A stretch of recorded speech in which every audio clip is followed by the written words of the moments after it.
Hey, I'm Justin. Hey, I'm Sheldon. Two childhood best friends from North Carolina. They moved to Los Angeles to play basketball. Became successful entrepreneurs in fitness and entertainment. Throughout our journey, we've seen a lot of things, met a lot of people, gained a lot of experience in business and life. Join us as we talk that talk from NC to LA. Southern gentlemen, the West Coast businessmen.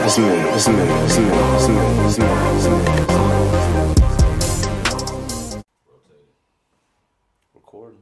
Wow. Up and down for some reason. They only do up and down good. Nah, it's live. I know, but it said rotate your phone. There you go. Did it mean it? Yeah, it mean it.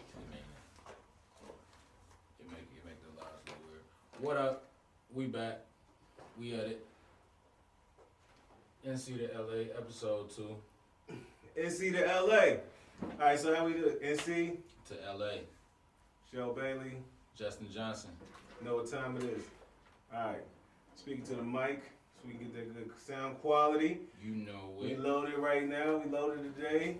Back up. Yeah, mics 3 and 4. Tapped in. I gotta get used to this. What up, everybody? Hope everybody doing good on this beautiful Sunday. Back in the day, at this time, I would probably be at Hope Mills Park balling with the homies. You know what I mean? Back in the day. On my Hope Mill Parks, folks. You know what I'm saying? Where my man at? Hey, Mike Fice, what's up? That's one of my LA Dragon AFL guys. Once upon a time, I played Australian rules football. We won the national championship. I did. Real life. Yep, NC to LA, exactly. It happened. We never fathomed that I would be playing Australian rules football and balling. But Hope Mills Park was a destination back in the day, man. That was like the roots that helped like really bring me up, give me a lot of toughness. Dudes was different out there. Nah, that's real. I used to enjoy going to Hope Mills and hooping with Shel when we were younger. Yeah. I mean, we had like 2 situations, Hope Mills and then of course, you know what I'm saying, the base, right? Yeah, Fort Bragg. But Hope Mills, we used to get down and like, you know. Cause that was street ball. That was outside. You know, the rules is different. The culture is different. Yes. You know what I mean? You could get punched in your face. You could get punched in your face. Like, it just was just a different type of character that went on out there. I don't know, well, I mean, Justin saw his first oo-wop out there. I did. I know my mother's watching. But he did. Yes, Mom. I was playing basketball at Hope Mills Park, and that's where I saw my first gun. And just so, you know, he was just like, hey, if anybody bothers you, just let me know. Spray 80, the baby woke up. Hey, no, listen. What? So listen, Justin had this type of game, right? It was pretty, it was kind of flashy. And if he knew, once he knew he had you on the rope, he was down there to embarrass you. So I seen him turn guys around. I seen him like wipe guys out. I seen him like blow kisses to people, and like dudes really wanted to see him. So we was out there, and Justin had a dude in the mix, and dude went for the crossover. Justin put the ball around his head, made him turn around, and then shot the joint, right? So I'm just like, whew. It was a lot. It was an older dude, little short dude, couldn't really hoop like that. But apparently he was out there in the streets, he had some clout. So after the game, he called Justin over to the car. He was like, yo, you know what I'm saying, little homie, come over here. I think we was like 11 or 12 at the time. Yeah. And so I'm just kind of looking like, you gonna go to the car? Like, hey, I'm not going to the car, son. So I'm watching like, yo, my man's going, I'm like, man, I think he about to get blazed up right here on the sand at Hope Mills Park, I swear. Dude literally popped the trunk. I'm standing to the side watching all of this transpire like, yo, what's going on? So he do this little conversation with Jay, like boom, boom, boom, boom. So Justin come over and he walks over with like this blank face, just like, you know what I'm saying? Just whenever you just walking and he just no emotion, just like, I'm like, bro, what happened? What'd he say? What'd he say? Bro, he was like, yo, my little brother go to 71st, and I know about you hooping and whatnot. He was just like, man, if you ever have any issues, holler at my brother, and he'll holler at me. And I was just like, all right, cool. And I was trying to get back to the court as quick as possible. And I was like, yo, Shel.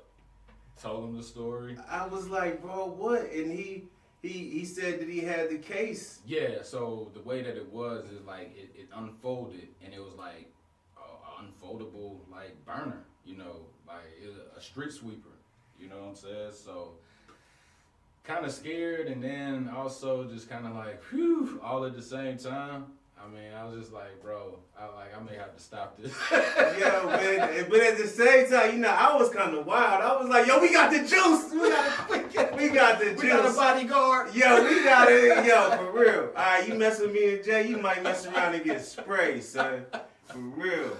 I was like, I know if he got Jay back, he got my back. For sure. We brothers, man. That's how we roll. Yeah. Oh, no.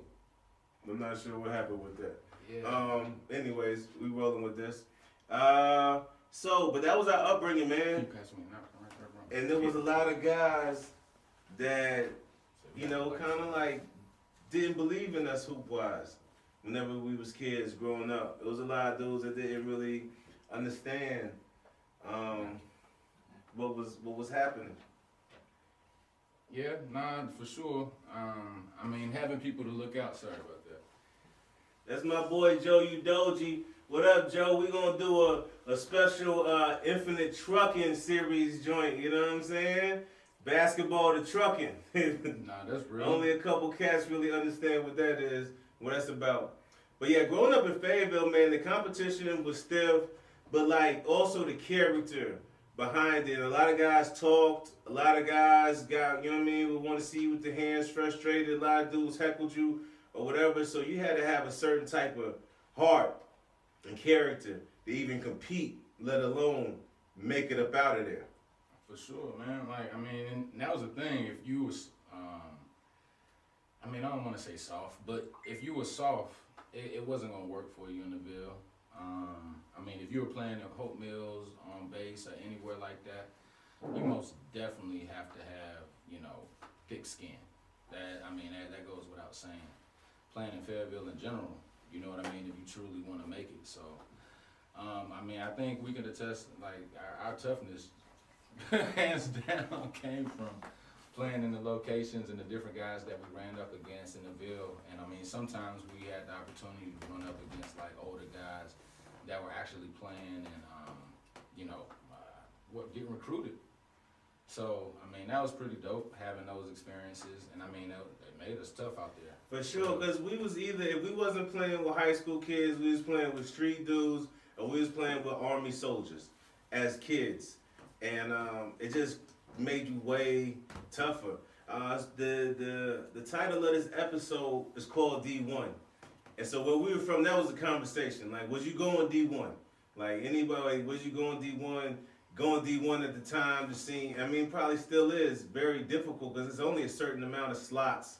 And you don't only have to take care of the basketball and perform at a certain level and show up in places.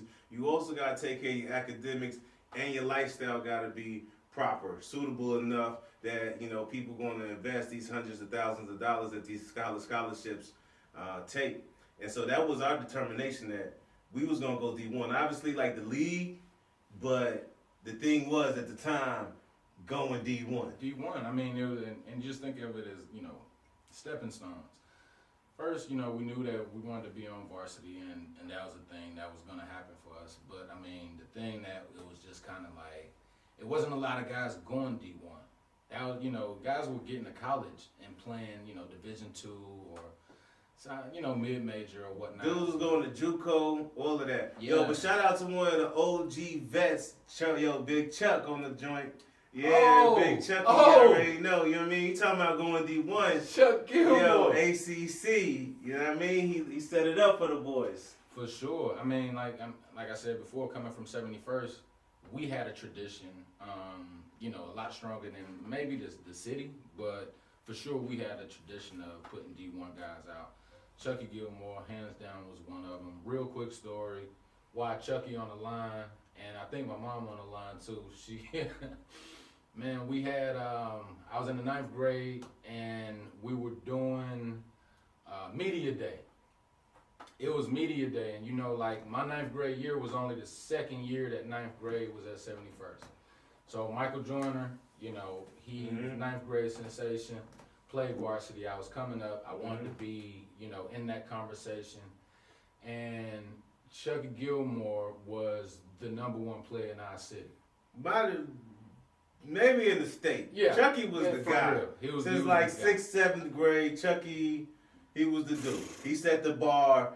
And like at that period of time, like before Chucky was okay, you had Jeff Capel, the Stevenson brothers, Chuck. Yeah. So it's, I've been working on my game. I'm playing with varsity at the time as a ninth grader, and it's time for media day.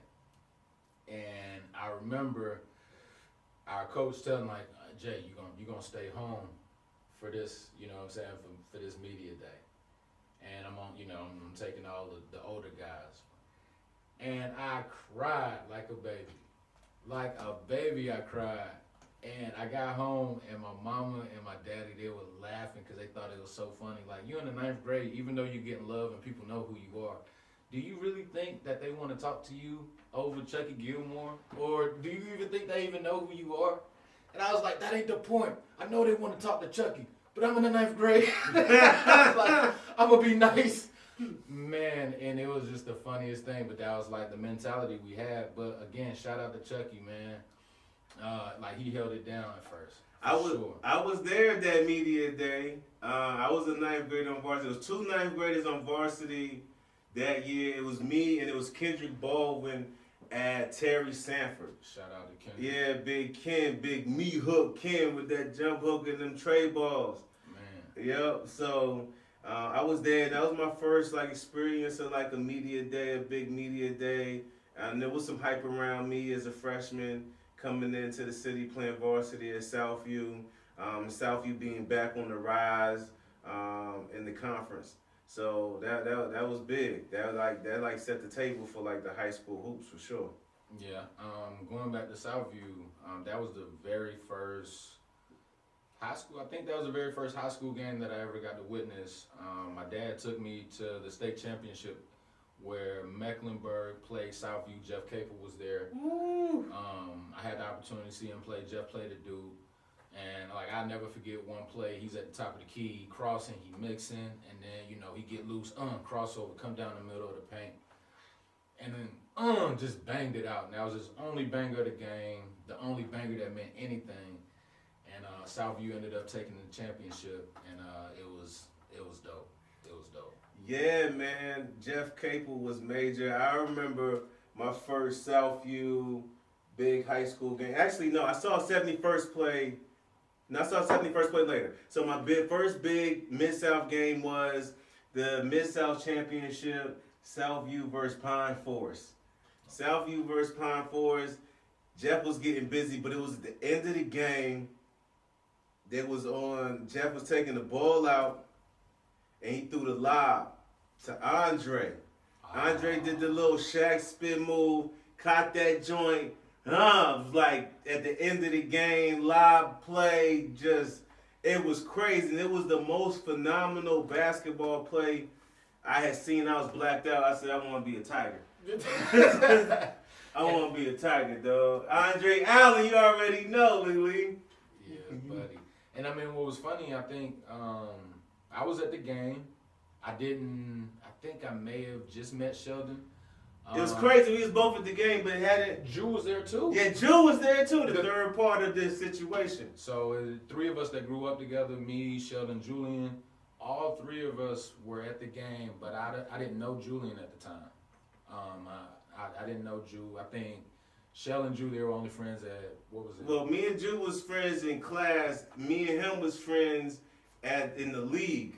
In the basketball league, but we was all in the same building. I mean, if you was in the Ville, you wasn't in the building for that game. I don't know what you was on, or where you was at. You were no real hooper. It was crazy. That game right there, Southview versus Pine Forest, that lit a lot of folks like some fire and some people. Shout out to the homie Chad Moon too, because he was a little young Bob back in the gym too. Yes, most definitely. So those were like some of the key things that happened to us as kids growing up that I feel like, kind of lit a fire or It definitely lit a fire, motivated us that we wanted to play on that stage.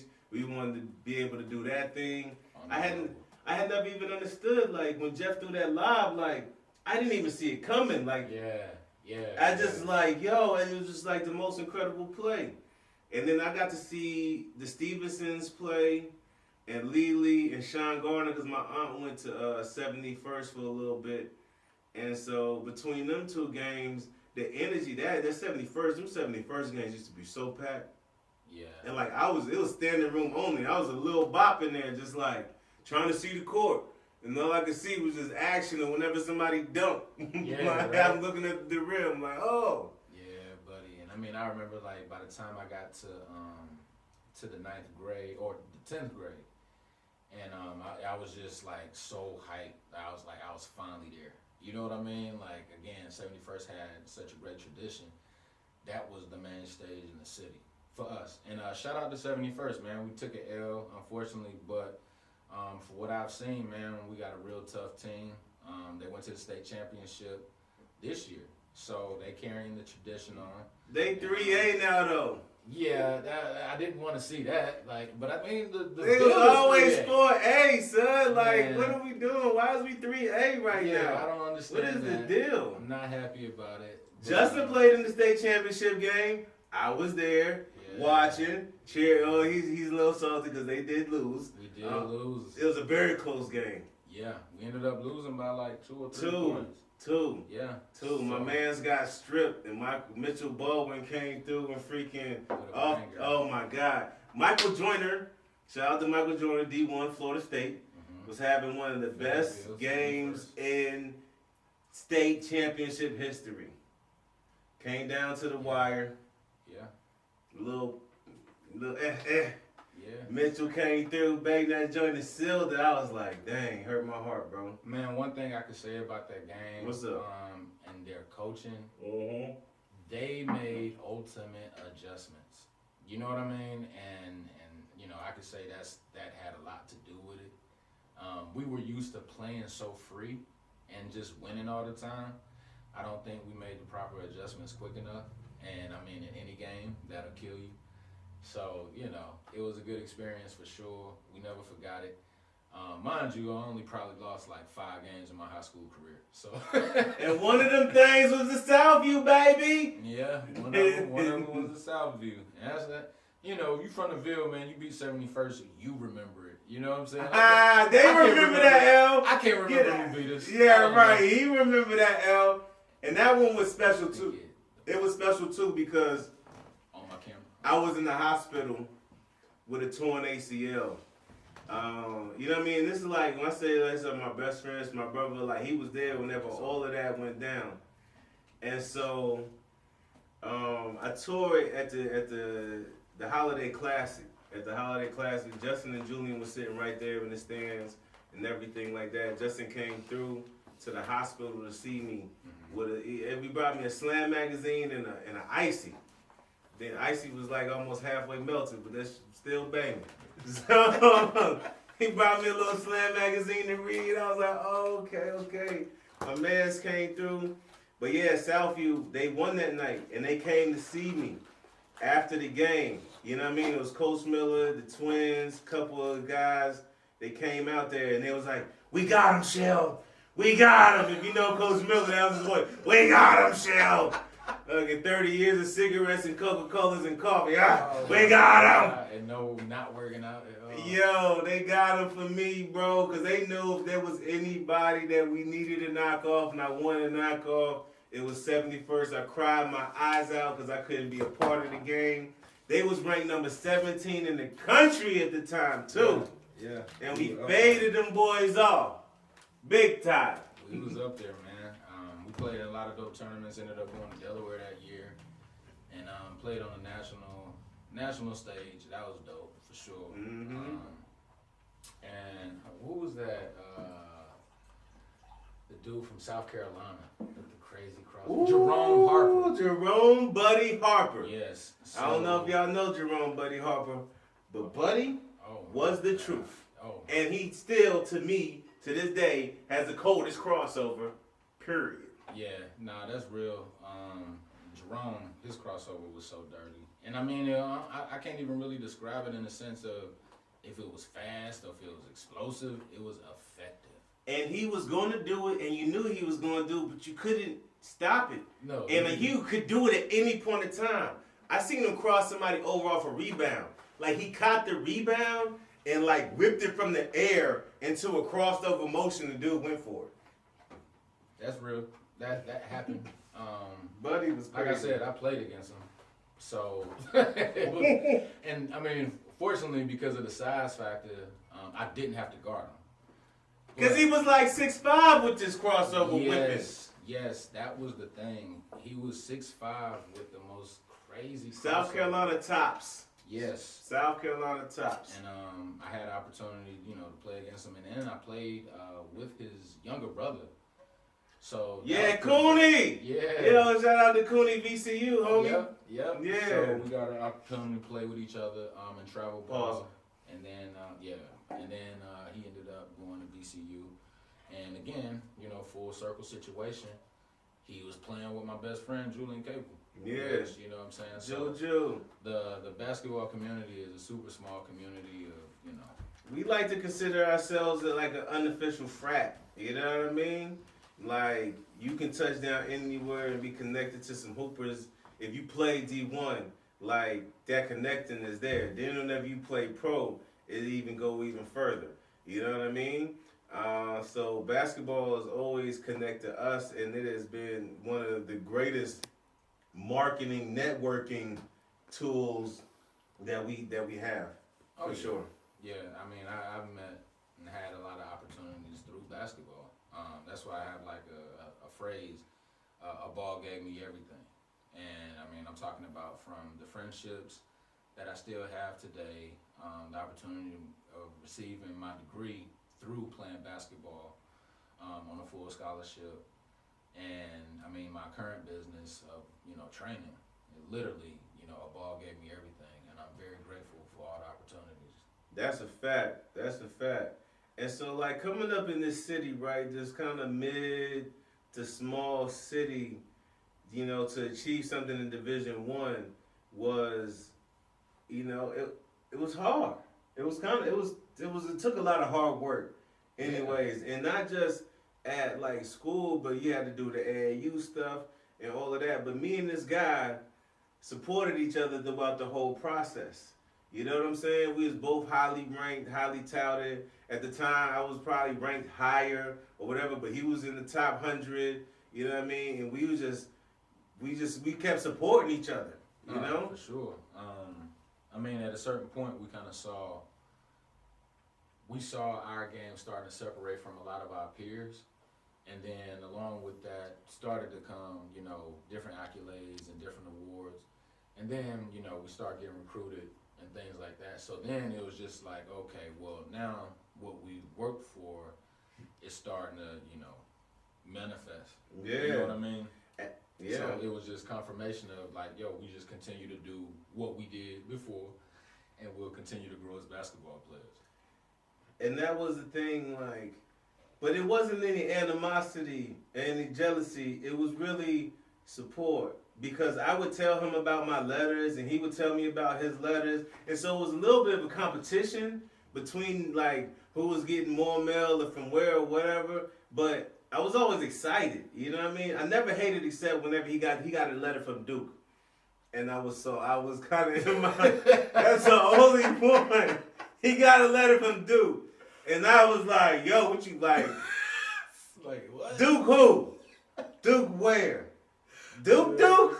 He had a letter from Duke. I was like, bro, like, man, if Carolina don't come on, I was like, this nigga got a letter from Duke, B. Man, but I mean, we honestly, for both of us, we probably got letters from every Division I school that existed. Between the two of us, for you know sure. what I mean? Like there was, I mean, between the two of us, basically every school in the country had sent some mail or some form of recruiting between the two of us. Like, I didn't have like SMU, but I don't think he had like USC like I did. You know what I'm saying? Like stuff like that. or like we had joint schools, and we're like, okay, we can consider like talking there. Charleston. Or yeah, or like Xavier, like we both had a lot of mail from Xavier. God. We was kind of like, yo, we might go be, you know what I'm saying, go rock with Xavier or something. Xavier would have been nice. I ended up taking an unofficial to Xavier. Rest in peace, Skip Prosser. Skip Prosser was a G. He recruited both of us. Put that boy CP3 on. Yeah, we had they took us on a tour of the new facility whenever we got there, which was dope. You know, they had a new state-of-the-art facility that they had just built. And David West was there. Yeah, he was. And my mother and my father, we all went. And I think we ended up stopping there on the way to Nike camp. So that was a dope experience, man. And I mean, really the recruiting process overall was pretty cool, man. It was sweet to have these people kind of wine and dine you and like be at you. It worked out a little differently for me after I had torn my ACL, because then that put me on like a road to recovery and getting things back on track. But still, whenever it all finished, by the time I was a senior and ready to sign, I had a variety of mid-major scholarships on the table. Justin signed early, and he signed with Ole Miss. Oh yeah, for sure. So now, my mama, she on the line, so I tell this story. So when I was probably like 11 or 12, I told my parents, I was like, hey, wherever I go to college, y'all gonna go. And they laughed and they thought it was a joke, and I was dead serious. Fast forward, I get recruited by Ole Miss, and they somehow it ended up working out where my father, he had just retired out of the military, and my mother, she's a physical therapist or OT, occupational therapist, and they ended up having a position open in the local hospital in Oxford, Mississippi. So by January of my freshman year, my parents were both living like 3 miles from my dorms in Oxford, Mississippi. So, as far as they told me they was gonna do this. I was like, I knew it because he has very supportive parents, and I knew they wanted to get back down south. I thought he was gonna go to SMU, personally. I thought they was gonna make the move over there to Dallas and do that. He went to Mississippi. I was kind of questioning that choice. You know what I mean? At the time, I was like, Mississippi? Yeah. But it was the SEC, so I couldn't really knock on it too much. But I was like, you gonna go play for the Rebels? Yeah. In Mississippi? And that year, I signed before the season started.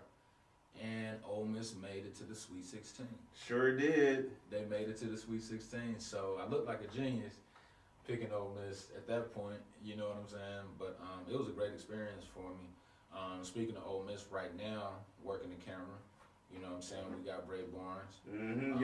Young Barnes in the building. Man, got his business running, I'm going to post that today too, so if you need anything done, we got the lights, professional camera set up the whole nine, but he was a little young dude running around like super young. I'm talking about 8, 9 years old, running around the gym while we're in practice. So it's just, we really love working with, like, keeping it family in a sense. So he started his business and now he's working with us today. For sure. Which is super dope, man. And that's crazy because that came from Justin's college experience in Mississippi. The show was called NC. To LA.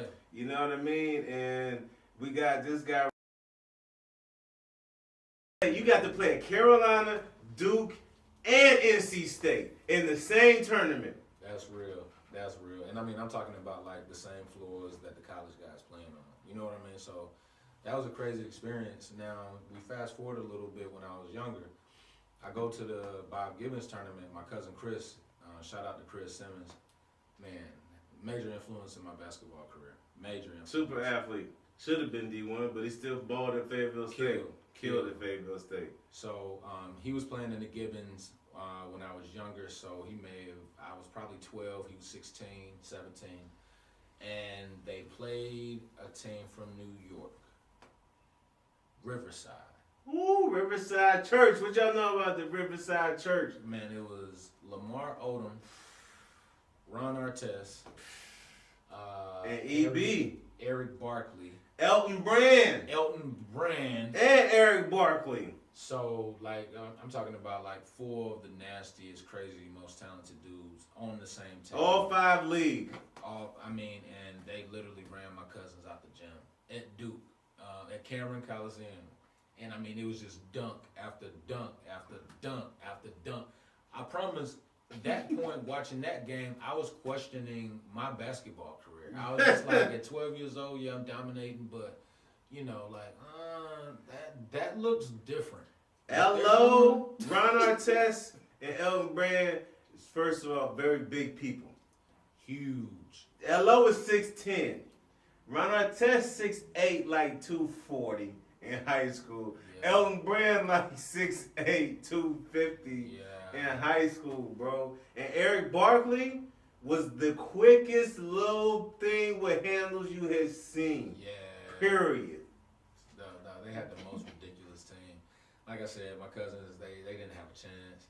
And I just remember leaving that tournament like, man, look, I got to take my game to the next level. Better get in the lab, boy. Yeah, like I got to get in the gym, man, because, you know, it's only a 5-6 year difference between us. And I'm just like, man, if I make it to the league or whatever, I'm going to have to run up against these dudes. But watching those tournaments and having those influences, you know, seeing them firsthand, I feel like, you know, that gave us the real. So where we weren't sugarcoating, you know, what it took to play Division I basketball. You know what I mean? Yeah, nah, that was cool because Justin was coming back with insight for me because he was so close to Chris and Chris was going through that process.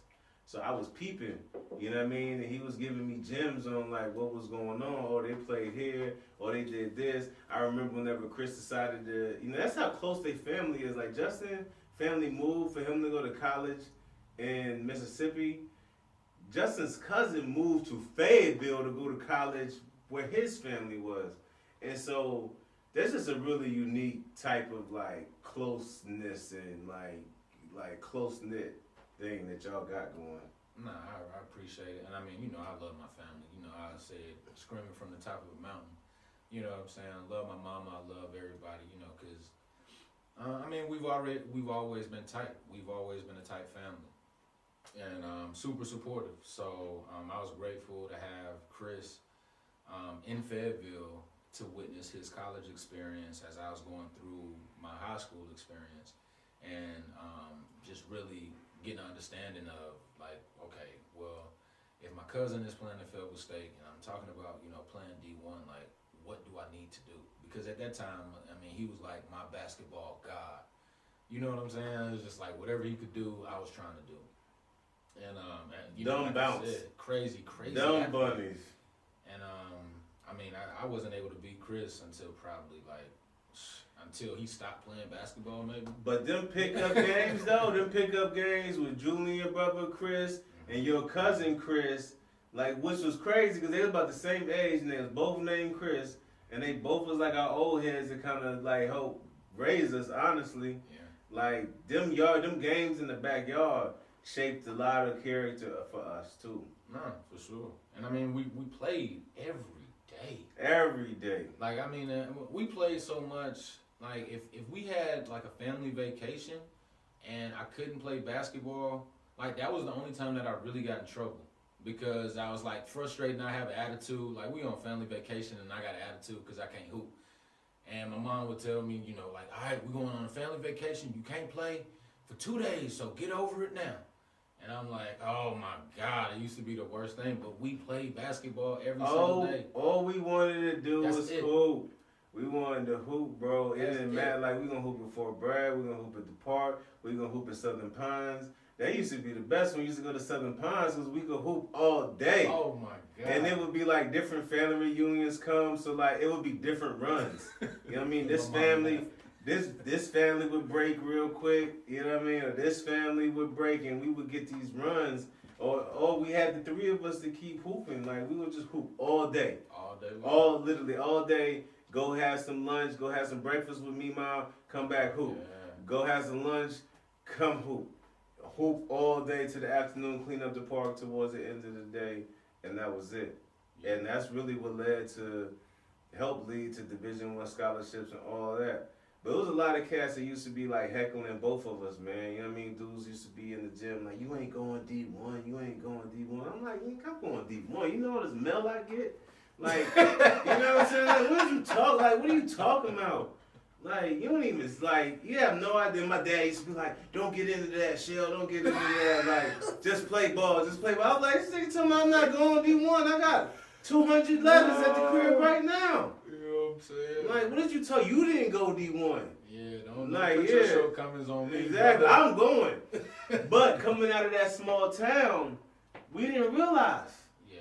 We had no idea of what we meant to the game in the grand scheme of things. Yeah. We didn't have an idea. For sure. Really. I mean, because just like we watched guys, there were guys watching us that, you know what I mean, that we didn't know. So, you know, the same vision that we had watching guys hoop and like, man, we want to be like that or we want to be on that level. It was dudes watching us just like that. So, you know, we had more effect on a generation in Fayetteville than we thought. And I mean, you know, through social media and things like that, we get messages, you know, 20 years later, you know, with somebody explaining the impact that we had and, you know, they had the opportunity to watch us play this, that, and the third. And it's pretty dope. Yeah. You know what I'm saying? Yeah. Like, that's a true legacy. And so coming out of that area, I say that to say this, that being like this is it's entitled D1, Division I, but really the goal was the league. But coming from where we were from, it seemed so far-fetched. It seemed like the league just this seemed like almost like fantasy, bro. And like the best dudes that came from my city, the best dudes didn't go to the league. Yeah. Jeff Capel, Parade All-American, Duke University, did not go. Yeah. Gerard Stevenson, I think his jersey is hanging in the Raptors in Richmond, did not go. Yeah. Big Chuck, we thought he was Superman to us. You know what I'm saying? Real. Didn't go.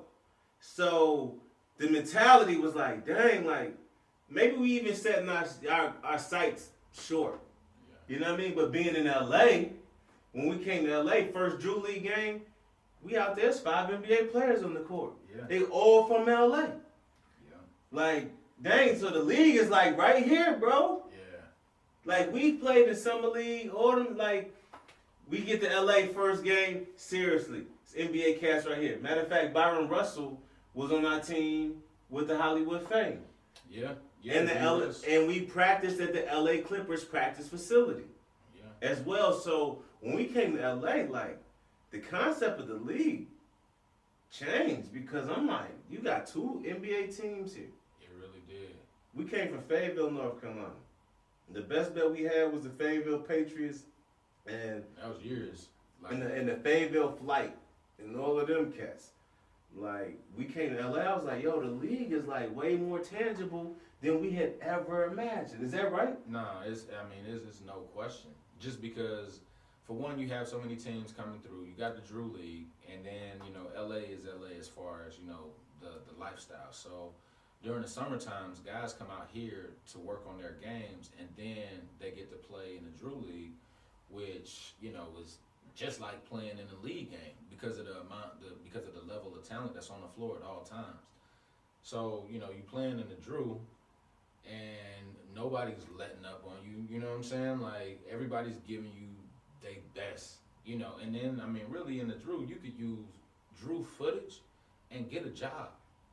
You know what I mean? If you had somebody to come record you playing in the Drew League, that was enough to get you an overseas job. Uh-oh, Big Eminem just stepped in the building. Oh, Marcus Melvin. Marcus Melvin. Speaking of D1, legends, double figures in the ACC, NC State, Douglas Bird hanging in the rafters.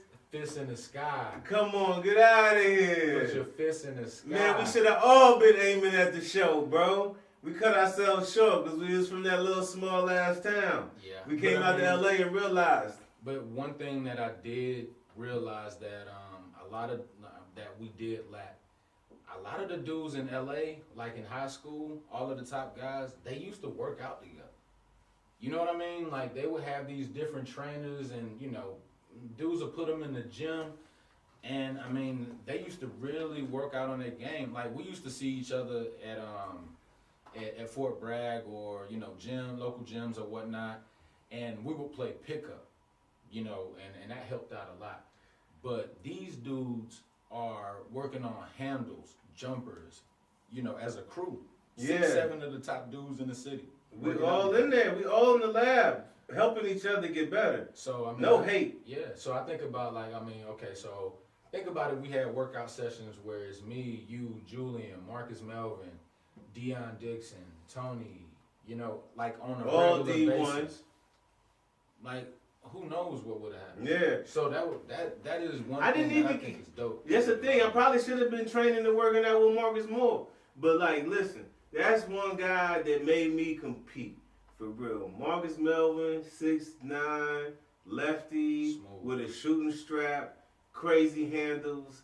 I remember I was in the spring league playing against Douglas Bird, and I was guarding Marcus. And it was a couple moves I just kind of like just got lost and just whatever.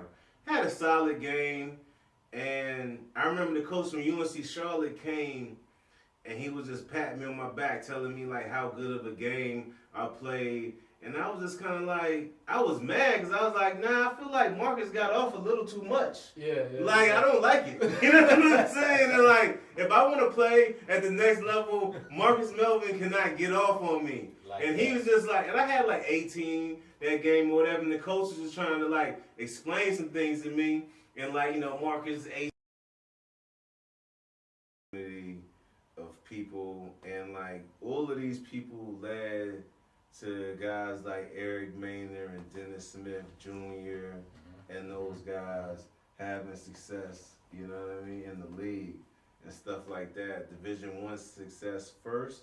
I mean, NC State. I mean, Marcus Melvin went to NC State before Dennis Smith ever, you know what I mean, probably thought about going to NC State, you know. Julian Capel was at VCU before Eric Maynard was at VCU. Jeff Capel was at VCU coaching before Eric Maynard went to VCU.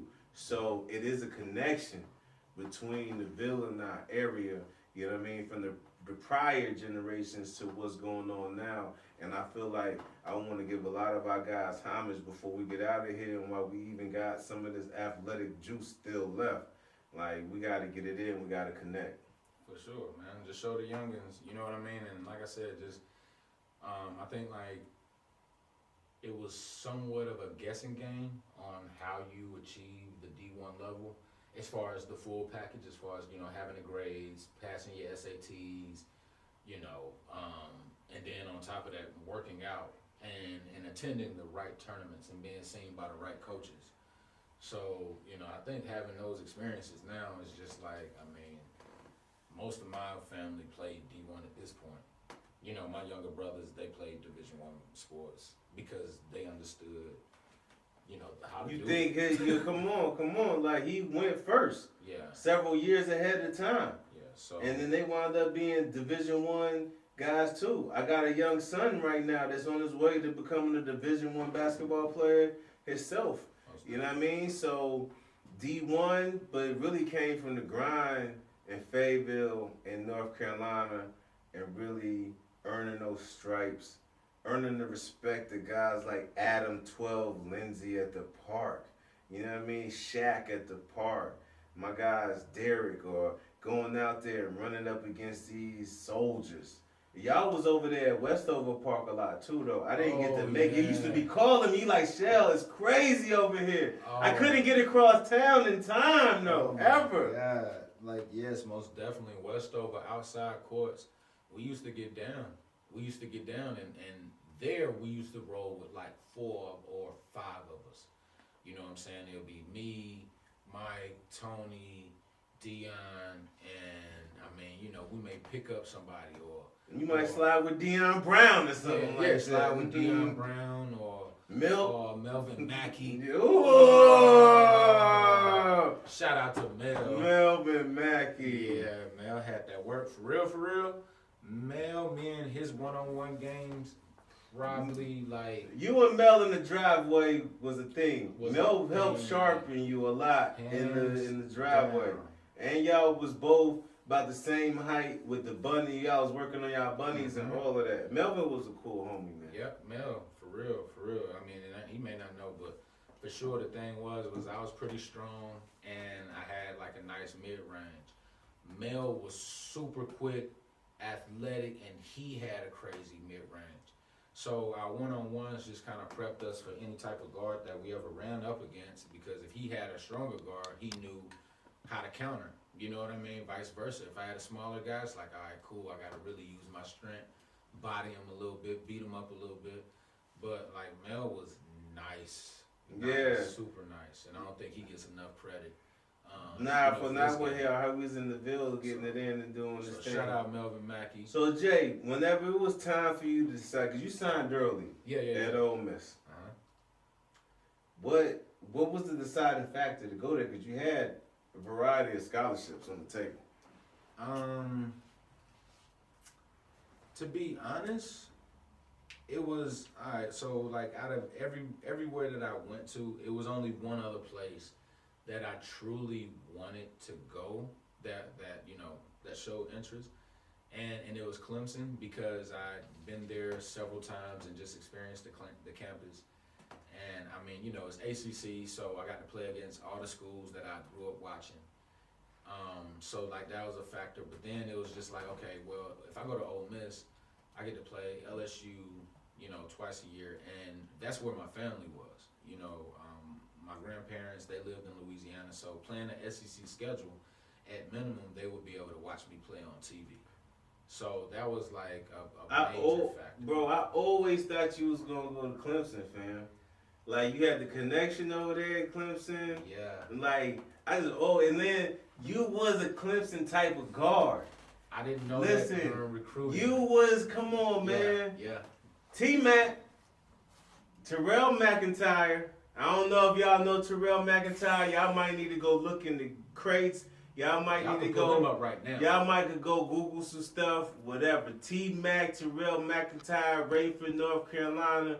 Crazy prolific scorer in the ACC at Clemson. Crazy. Then he came through with Will Solomon, yeah, another prolific scorer, ACC, went to the league, who Justin also had an opportunity to train with whenever he was turning pro. Yeah. So I'm just like, I'm sitting back like, oh, you know what I mean? Like, Clemson, I just figured you about to be T-Mac 2.0. Yeah, so, I mean, the whole Clemson thing was because my godfather was there and people didn't know the dynamic of our relationship. There were, some tournaments where people would see him talking to me and whatnot, and during that time period, like, that was against the rules. Like, you couldn't contact players or anything like that. So it was just like some things that were going on. Nothing illegal at all, but simply because just from the outside looking in, it's just like, okay, how's that coach talking to that kid, not knowing the relationship that we had. And I just remember, that not being like a major factor as far as, my parents were like, man, look, we don't want you to have going under any type of investigation or anything like that, in order to get to school. So, like I said, I mean, I enjoy Ole Miss so much. And Coach Barnes, the family, like, when I went on my visit, I stayed at Coach Barnes' house. I could say this now because, it's what the limitations. Yeah, statute of limitations. So I can say it now, but yeah, like I stayed at Coach Barnes' house, and his family and himself, just showed me love. And, it was a family environment that I was looking for. That's what I got. Though I also was recruited by Clemson as well, and a variety of other ACC schools in the area.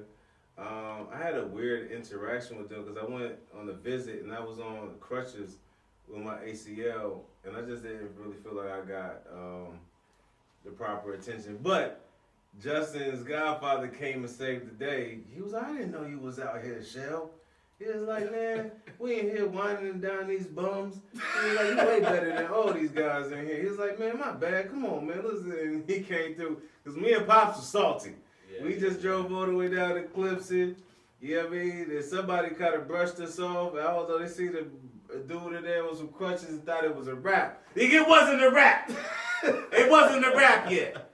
I wasn't done yet. I was just hurt right there. You just hurt, man. Yeah, but Coach K threw his show love, Coach Shy, whatever. But you know what? Whenever I went to Winthrop, we knocked them boys off. We knocked them boys off for the first time in school history. We went to Clemson, whatever they call that joint, Death Valley, whatever. Yeah. And we knocked them boys off. They turned the lights out on us, too. They didn't even want us to enjoy our time. We knocked them boys off. But I don't think Winthrop ever beat Clemson before or after. But we did that joint. We did. I made the papers, too, shooting the little joint. the papers. I did. Why I went to Winthrop? Because I had mid majors. I was bouncing back from the ACL injury, getting things back in the mix. I could basically go to any mid major school from South Carolina to Virginia. Yeah. So College of Charleston, Furman, Campbell, any of them things. William and Mary, Old Dominion. But Winthrop was winning the most.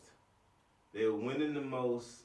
They were on their third championship, and they wined and dined me. I went to a Charlotte Hornets game. We went to a couple parties. I remember finishing one of my nights with like 9 girls in the jacuzzi in the hotel suite. You know, I'm like, I'm not by myself, but just, they was there. It was 9 joints. They was all bad. I was there. They was there. We was there. Couple track athletes, just body karate. You know what I mean? Like, I don't even know what was the whole situation. So maybe I went to Winthrop for the wrong reasons. We had a good time at Winthrop though, but I did not know I was about to play for that crazy ass dude, Greg Marshall. What I should have been doing was studying film and watching my coach, and I should have been peeping our sets, and I should have been doing more research on their basketball structure and how it pertained to me and his personality and how it pertained to me. But see, whenever I'm taking my visits, I'm getting sidetracked. She said TMI.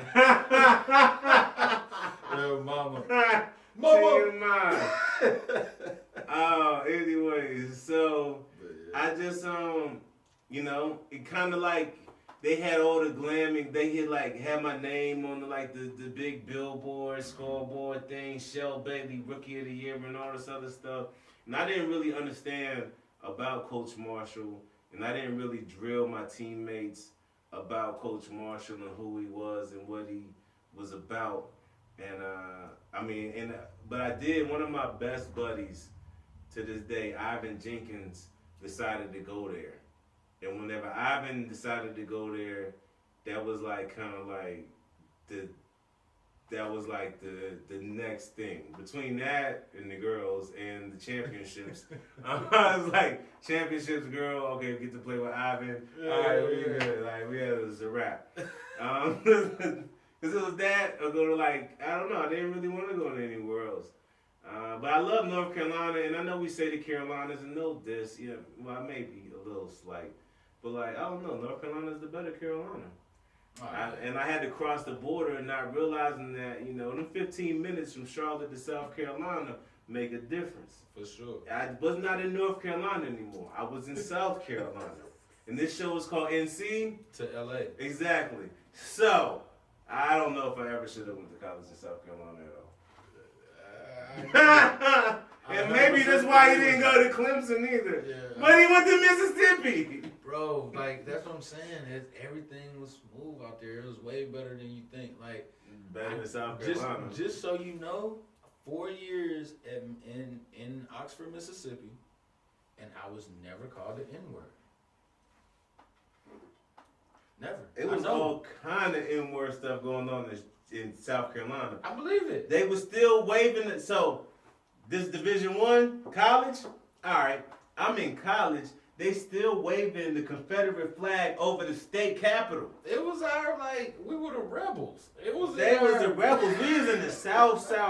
This NC to LA is from the South to the West. We grew up under Confederate pressure.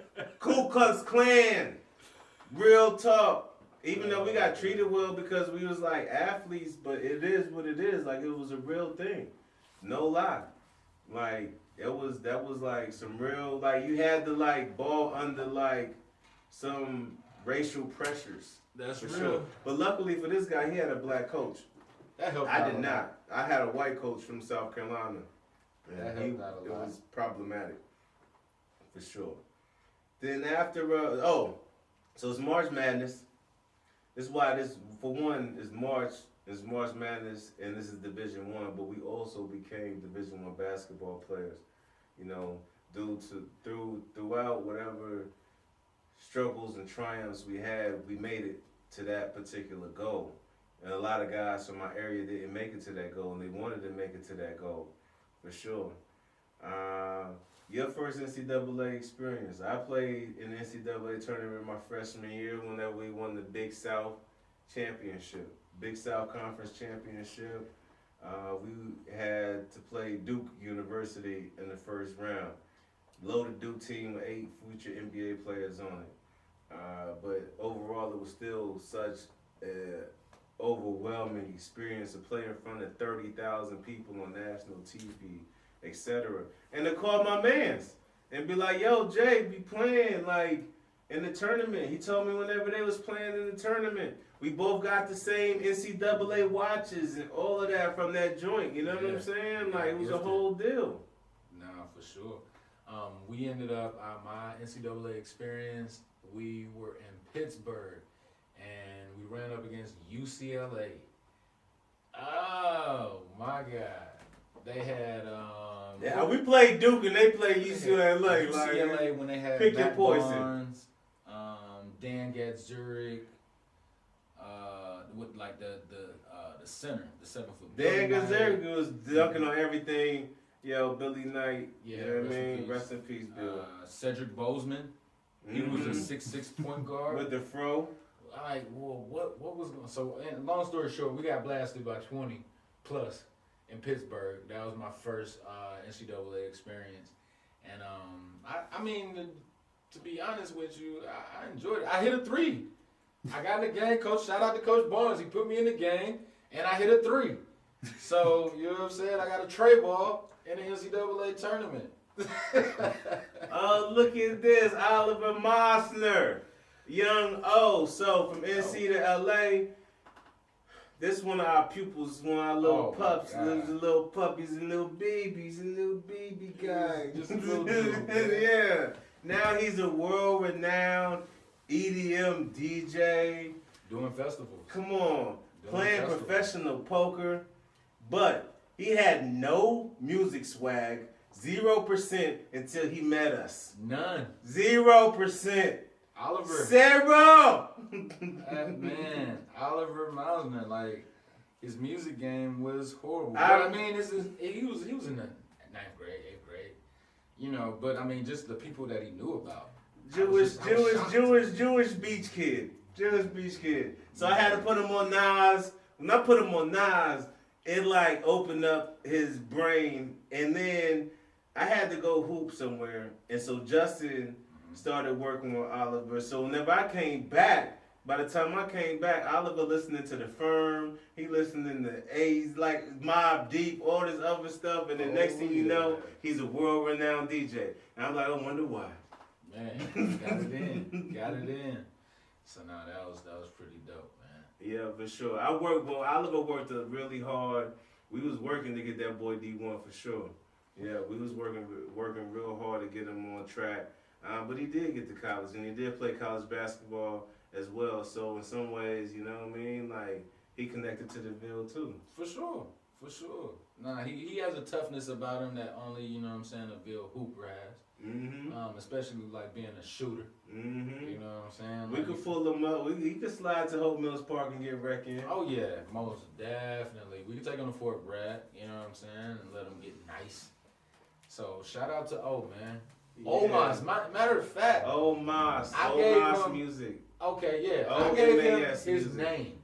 Oh. I gave him his name. Oh. When O started shooting the threes. Don't trademark it. Oh, you owe O Justin started a shooting check. the threes. I'm like, oh, Mas, give us more. Oh, he owe you a check. Give us more, He owe you yeah. a check. Yeah, my God. So that's pretty cool, man. Watching him grow up and do his thing. watching Bray do their thing. It's awesome, man. It's awesome coming around full circle, man. You know, being able to pay homage to the guys that came before us on this podcast and things like that. Jay, one of my most favorite moments whenever we were young, as far as Division I basketball is concerned, was the first day that we could get phone calls. Oh, yeah. You remember the first day we could get phone calls? For sure. I don't know. No, I had my own private line. Yeah. And then you was getting your calls. Remember, we kept getting called. We got mad calls, like Georgetown calling, Xavier calling, like all these different schools was calling, University of Maryland. And I'm calling Justin each time I get a break, because some of these calls is coming back to back to back. Yep. And I'm like, yo, Jay, yo, what's good? Yo, who called you? Like, you know what I mean? Like, yo, Maryland just called me, Georgetown just called me. He was like, what? Such and such called me. And so we like comparing notes and doing all this. And it was just like, man, we kind of like, and at the same time, like an like competition between us two. Like, yo, who gonna get more calls this day? But at the same time, like, what schools are gonna both call us that we might could actually go and play ball together? Yeah, that was the thing. We was like just trying to like compare, like, oh man, can we go there? But then we knew that like the schools that were recruiting both of us, they were smaller schools than, you know what I mean? Like we had better schools individually. Yeah. So that was a factor, because I mean, me and that, we wanted to play high school ball together. I think like if the right school would have recruited both of us, that we would have gone. Something like we might have could have did Xavier together. No, we could have done that. We could have done Xavier together because Skip Prosser was cool.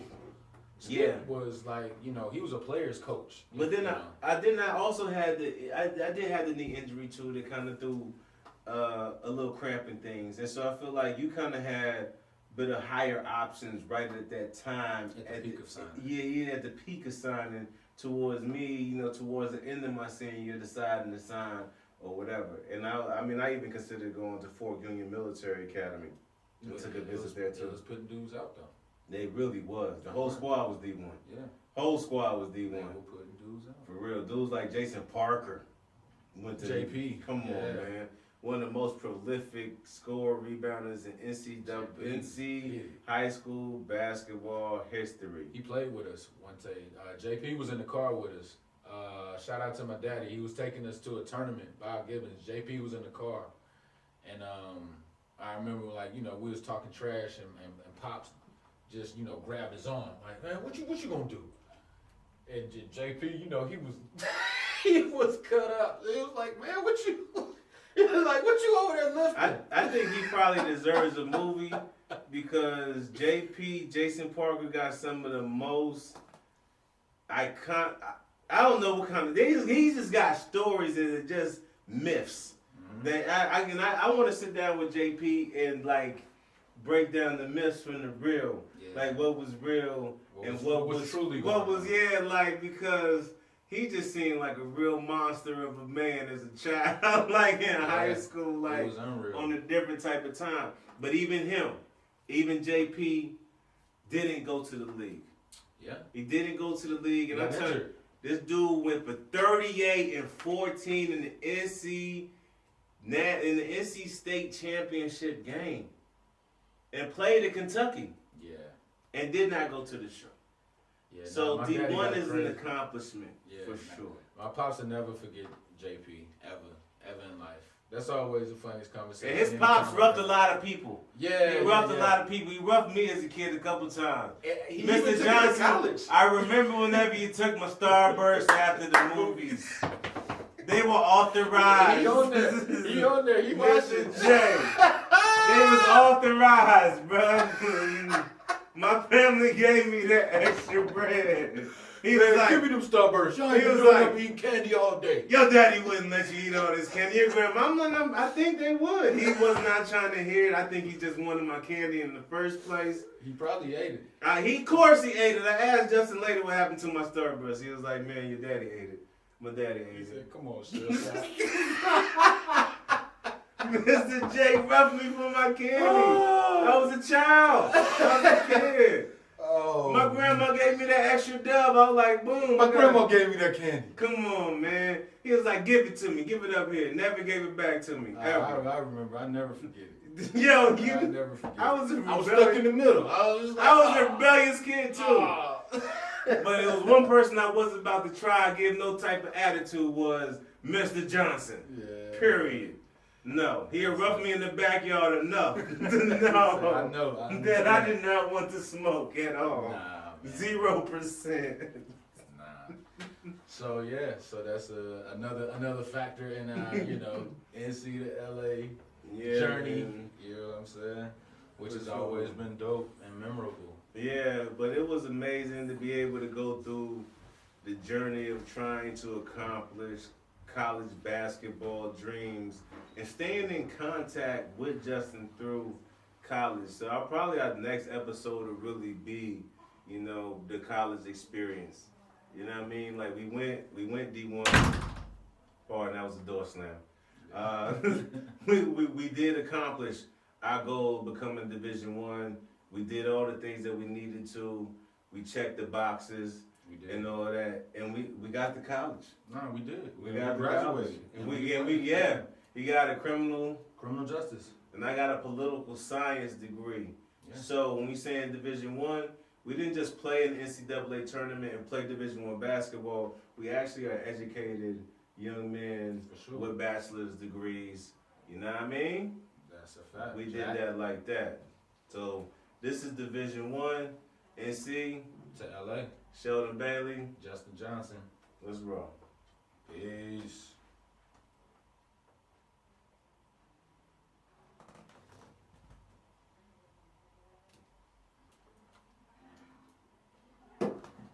Everybody, we doing good, baby. Yo, Rob, Kevin, yo, Shel Bailey, what up?